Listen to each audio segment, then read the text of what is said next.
हर रात 60,000 जी बख्शिश।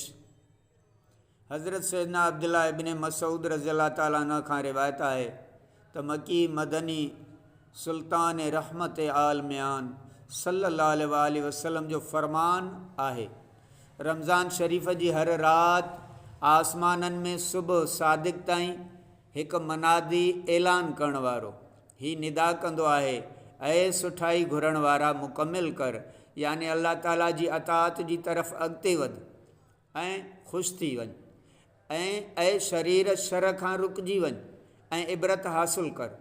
आहे कोई मग़फ़िरत जो तालिब जो उन जी तलब पूरी कई वञे, आहे कोई तौबह करण वारो जो उन जी तौबह क़बूल कई वञे, आहे कोई दुआ घुरण वारो जो उन जी दुआ क़बूल कई वञे, आहे कोई साइल जो उन जो सवाल पूरो कयो वञे।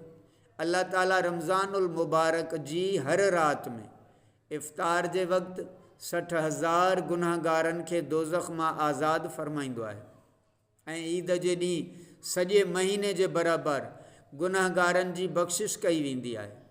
रमज़ान मुबारक जे जलवागीरी त छा थींदी आहे, असां ग़रीबनि जा भाग भला थी वेंदा आहिनि। अल्लाह ताला जे फज़ल व करम सां रहमत जा दरवाज़ा खोलिया वेंदा आहिनि ऐं ख़ूब मग़फ़िरत नामा तक़सीम थींदा आहिनि। काश असां गुनाहगारनि खे बि बितुफ़ैले माह रमज़ान सरवरे कोनो मकान मकी मदनी सुहिणे आका सल्लल्लाहु अलैहि वसल्लम जे रहमत भरियल हथनि सां जहन्नुम जी आज़ादीअ जी चिठी मिली वञे। इमाम अहले सुन्नत रहमतुल्लाह अलैहि बारगाह रिसालत में सल्लल्लाहु अलैहि वसल्लम में अर्ज़ था कनि, तमन्ना है फरमाइए रोज़े महशर, ये तेरी रिहाई की चिट्ठी मिली है। सुभान अल्लाह।